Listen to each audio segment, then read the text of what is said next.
সুপ্রিয় দেশবাসী, আসসালামু আলাইকুম। আজকে একটু ভিন্ন মাত্রার একটা ভিডিও আপনাদের দেখাবো। জমিতে কীটনাশক প্রয়োগ করব। নিজের কাজ নিজে করা ভালো, তো সব কাজই তো আর নিজে করা সম্ভব না। আমি জীবনে জমিতে কীটনাশক প্রয়োগ করি নাই। আজকে 30% জমিতে কীটনাশক প্রয়োগ করব। দেখি কেমন হয়, পারি কিনা। যে এখানে কীটনাশক বালতিতে প্রথমে গুলে নিচ্ছি। এই গ্লাসে 6 গ্লাস পানি দিছি। কীটনাশক এখানে 2 ধরনের, একটা হলো পোকামাকড় নিধন করার, অন্যটা এই যে পচায় ধরে, মানে পচকারে যেটারে বলে। 2 ধরনের বিষ আছে, কীটনাশক আছে এখানে। এটারে গুলে 30% জায়গা 2টা জায়গায় আগে এটা মিক্সড করে নিব। তারপরে এখান থেকে আবার পরিমাণ মতো উঠায়ে আলাদা আলাদাভাবে জমিতে প্রয়োগ করব। কীটনাশক মিক্স করতেছি।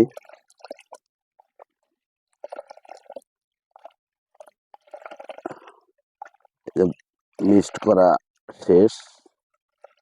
এখন এটার ভিতরে দিব 1,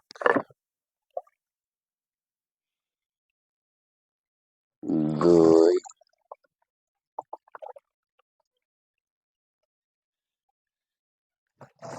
3,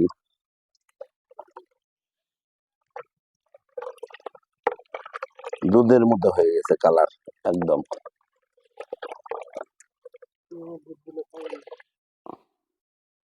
কীটনাশক প্রয়োগ করতে হয় মুখে মাস্ক পরে। মাস্কটা আমার কাছে নাই এই মুহূর্তে, ওটা পাচ্ছি না। এখন পানি দিব।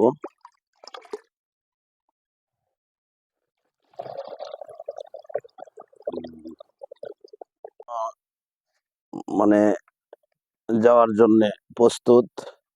এটা এখন কাঁধে নিব, দেখা যাক পারি কিনা।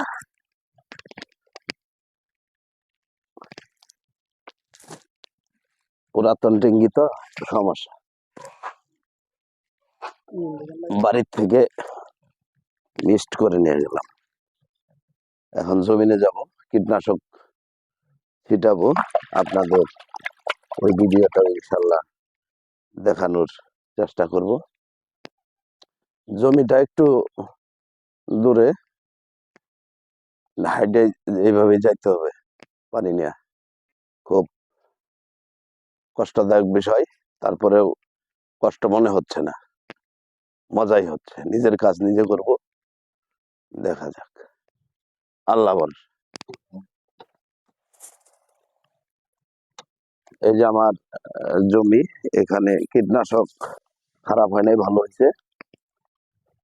কীটনাশক এ পর্যন্ত দেওয়া হয় নাই।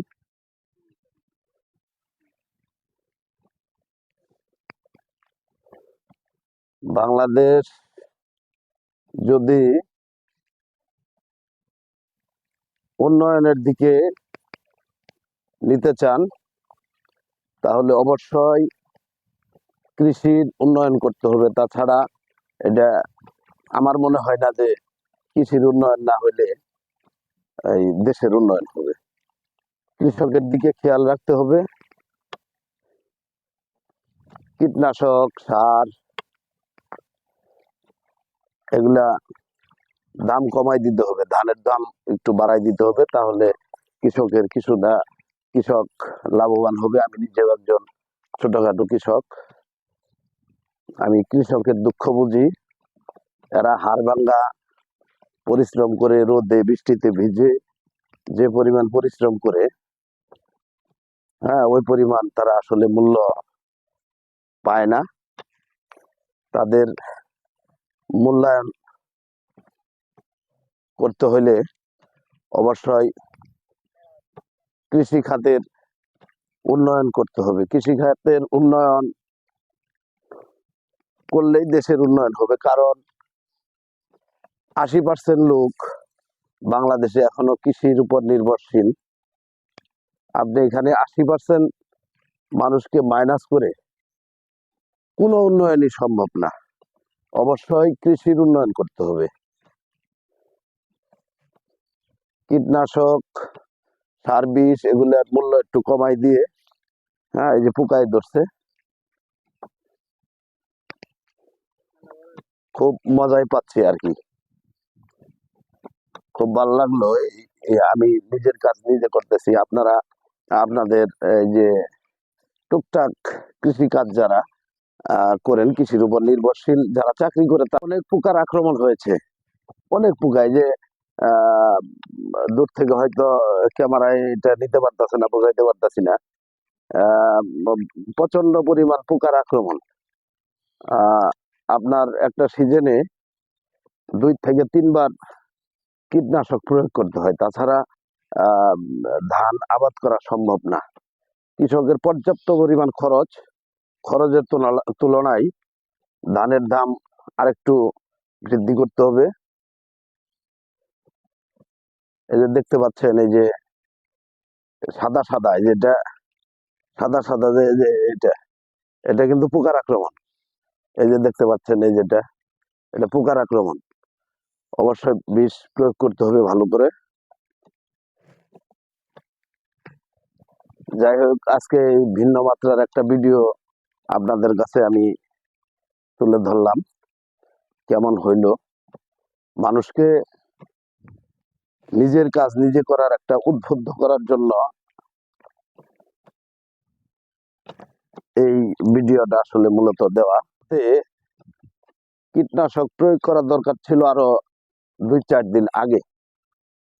যে পরিমাণ পোকার আক্রমণ হয়েছে, আমার মনে হয় যে আবার 4-5 দিন পরে আবার একটু দিলে ভালো হইতো। এবারের আমনের আবাদ খুব সুন্দর হয়েছে, সকলেরই, সারা বাংলাদেশেই সুন্দর হয়েছে। এটা অবশ্যই ভালোভাবে কীটনাশক প্রয়োগ না করলে এই সৌন্দর্য, ধানের যে একটা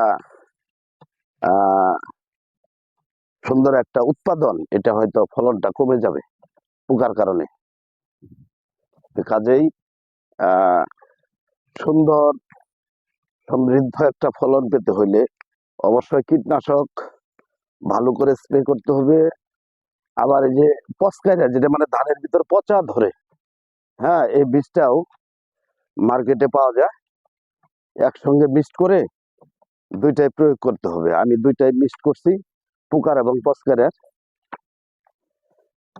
2-4 দিন আগে দিলে আর একটু ভালো হইতো, তো তারপরেও দেরি হয়ে গেছে। আবার 4-5 দিন পরে আরেকটা বার স্প্রে করে দিলে সব সেরে যাবে। আমার প্রায় বিষ প্রয়োগ করা শেষ। আজকে একটু ভিন্ন মাত্রার একটা ভিডিও দিলাম। সকল বাংলাদেশের কৃষক ভাইদের ধন্যবাদ। আর আমার ভিডিওটা দেখে একটু লাইক কমেন্ট করে দিবেন। সকল কৃষক ভাইদের একটু উৎসাহ উদ্দীপনা বাড়ানোর জন্য আসলে এই ধরনের ভিডিও। সকলকে ধন্যবাদ। আসসালামু আলাইকুম ওয়া রাহমাতুল্লাহি ওয়া বারাকাতুহু।